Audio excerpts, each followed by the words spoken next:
Yung February, tayo naman ay taglay-taglay na natin yan dahil sa araw-araw ay pinaparamdam ng Panginoon yung pagmamahal niya sa atin bilang mga anak niya. At tayo din, pinaparamdam din natin yung pagmamahal natin sa Diyos. Kaya tayo ay gumigising upang tayo ay makinig ng kanyang mga salita. Kasi yung mga tao o mga Kristiyano o mga anak ng Diyos na nakikinig, sabi nga nakikinig sa kanyang Ama, ito ay nagmamahal. Isipin na lang natin yung mga anak natin, kung hindi ito nakikinig sa atin, baka merong something, baka naiiba na ang minamahal nila. So tayo, mga anak ng Diyos na nakikinig lagi sa ating Ama na nasa langit, tayo ay nagmamahal. At alam din natin, sa ating mga puso, alam na alam din natin na tayo ay mahal na mahal din ng ating Diyos, no? So sabi nga bago pa natin minahal ang Diyos, minahal muna niya tayo. So yun ang lagi nating isipin na sabi natin mahal ko ang Diyos, pero ang dapat na alam natin talaga ay minahal muna tayo. Ang Diyos ang unang nagmahal sa atin bago pa natin siya minahal. So dapat yun ang laging maging inspirasyon natin na mahal na mahal tayo ni Lord. Kaya minsan dumadaan tayo sa medyo malubak na buhay, pero ito ay sabi nga dahil din sa pagmamahal niya, tinuturuan tayo at ibig sabihin ay yun, marami siyang tinuturo. In a positive way dapat lagi ang ating maiisip. So yun lang po. Puso, pag-ibig sa Diyos at kapwa, umusbong sa ating buhay. Salamat sa Diyos at may puso tayo. Oras-oras ay magmahal. Yun lang po. Good morning. Take good care of your heart. Okay po. Sino pa po? Ako po. Okay. Tapos dalawa nagsaa. Sige, ikaw muna, Sister Mercy. Ayun nga po. Di ba meron tayong sinasabing love, hope, and charity. At ang pinaka-best ay ang pag-ibig. Ang isa pa ay ang Bible. Ang pinaka-main doon ay yun ang source na ay ang pag-ibig. Sa ating binabasa sa Bible, laging pag-ibig ng Diyos ang ating nakikita. At ito ay nanggagaling sa puso. At meron din tayo sa Bible na verse na kung ikaw man ay magsalita ng walang pag-ibig para kang kampanang batingaw na basta laang umaalingaw-ngaw. Sa ating paghayo, kung wala yung ating pag-ibig sa ating kapwa na ibinigay din sa atin ng Panginoon upang tayo ibig, wala rin kwenta yung ating mga ginagawa. Kumbaga ginagawa lang natin dahil meron tayong responsibilidad. Dahil tayo anak ng Diyos at dato natin i-spread ang kingdom of God. Pero ang pinakamahalaga doon, para tayo hindi magsawa, ika nga, ay iyong pag-ibig. Dahil sa puso, nanggagaling ang lahat ng ating ginagawa. Sa atin naman physical na katawan, talagang napapagod. Dahil yung anak ko napagod, bumigay ang puso. Kaya nga lang, laging advice ng doktor, ingatan ang puso. Hindi nga lang natin siguro napapansin, may problema ang kanyang puso, may dinadala ang kanyang puso. Pero alam ko, nang siya'y mamatay, ang puso niya ay nasa Panginoon.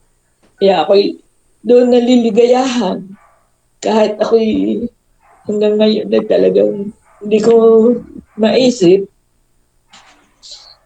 Dahil sa puso ko, puso ng isang ina, puso ng isang nagmamahal sa anak. Pero kung ikay nga ay katulad nito, may devotion, may Bible, na ikaw ay naaaliw pag nakakapagbasa, pag ikaw ay nakakarinig ng salita ng mga kapatira.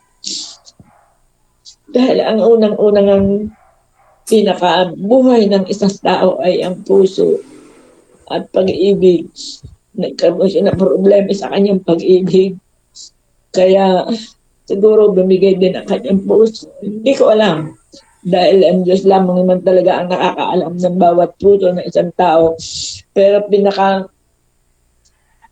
ang pinakamahalaga sa buhay natin, yung pag-ibig na itinanim sa atin ng Diyos.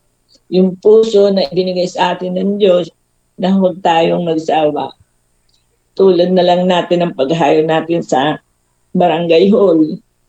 Di ba minsan pag tayo nagkukwentuhan, parang nadidismaya din yung ating puso, pero baga kahit ganon, hintay na hintay pa rin tayo para tayo ay magkaroon ng sharing sa kanila. Kahit minsan abay nag-meeting na pala, hindi na nag-abisa. Minsan ang puso natin nasasaktan. Pero nandun din yung puso natin na hindi tayo tumitigil, na gusto natin lahat, kahit nga yung kasulok-sulukan ng barangay, gusto nating marating dahil nga sa pag-ibig. Pag-ibig sa kanila at pag-ibig sa Diyos. Yun lang po, pinakamahalaga talaga sa buhay ng tao ay ang puso at siyang nagtataglay ng pag-ibig sa ating kapwa at sa ating mga doon nga sa hindi man mamagandang mga bagay ay pag-ibig ang ating laging ating hinahanap, maging sa kasama natin sa bahay, sa asawa, sa anak. Pag-ibig lagi, at yun ang pinakamahalagang bagay. Ito nga ang pinanggagalingan nga nito ay ang Bible. Dahil sa Bible nga, nandun lahat ay pag-ibig ang pinahahayag sa atin ng Panginoon. Puso, ingatan. Sabi ng doktor, ang Panginoon, ingatan din ang ating puso. Yun lang po, at maraming salamat sa inyong lahat. Yan. Sister Nimpa? Okay, good morning po. Usapang puso. Napaka iba't iba nga po ang ating damdamin. Ano po, sabi nga po ni Sister Ben, may pusong bato, may pusong laman, malambot, at may puso po na kung saan yan sabi doon ay doon nagmumula ang pag-ibig natin sa Kanya. Ano po? So, sa atin po talagang puso nagmumula ang lahat ng bagay. Kumbaga, minsan nagkakaroon din tayo ng maling desisyon dahil sa sinasabi ng ating puso. Ano po? Pero sabi nga po, ang lahat naman ng bagay ay ang Diyos ang nag-aayos nito sa ating mga buhay. Pili tayong inaayos ng ating Panginoon.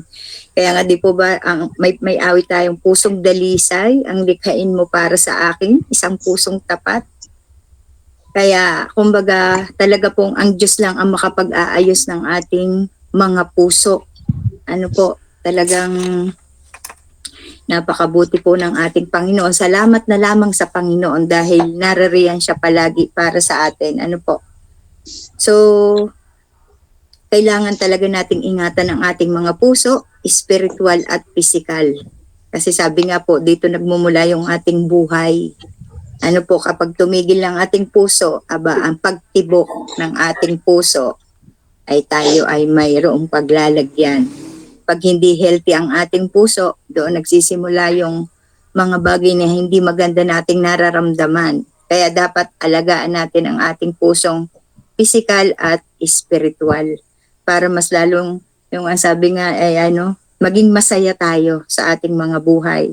Tanggapin lang natin yung mga, kumbaga may nararanasan man tayong masasakit, pero sabi nga ay ibigay natin ito sa Panginoon dahil pag sa ating sarili lamang ay wala naman tayong magagawa. Sabi nga ay tayo ay mga sensitibo. Ano po, lahat, may mga tao po talagang mahirap yung sobrang sensitibo. Mahirap din naman yung manhid. Yung wala nang pakialam. Ano po, immune ang maganda